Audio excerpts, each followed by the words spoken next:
د خیبر ضلعي اوسیدونکو ذکریا احمد وای د تیرو 15 کالونو د فوټبال لوبه کوي.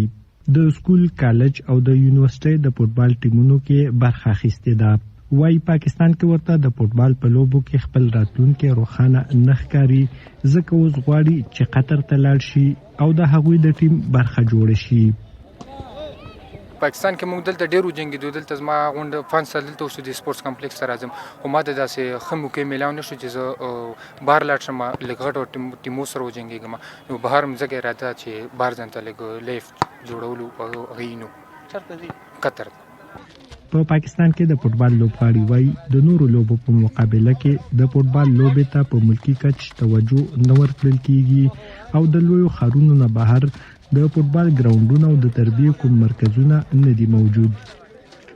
شوق دا نه لري ځکه چې هغې مونږ ته پته نه لګي چې د پاکستان ټیم کم انټرنیشنلي جنګي. مونږ تر اوسه چې ته په سوشل میډیا باندې خاص لیول باندې ونه کتلو چې مونږ هغو میچ ګورو، نه په ټي وي راولي. نو هغې وجې داسې چې ډېر خلک یې ګوري نه شوق نه لري ورسره، هغو ته دا پته نشته چې پاکستان ټیم شته او که نشته.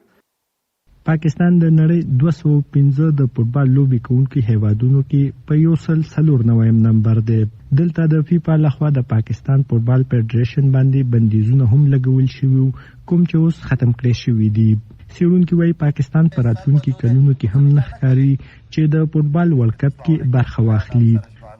خو چونکې په عالمي رینکینګ باندې بره راتللو دپاره به موږ ایونټونه کوو، موږ به ښه طریقې سره خپل ماشومانان ګروم کوو، هله به زموږ ماشومانان په فوټبال په رینکینګ کې هم مخکې راځي او بیا به تاسو وګورئ چې پاکستان په 10 کالو کې دننه به د فیفا فوټبال ورلډ کپ لوبه هم کوي، ټیم په هغې کې وي.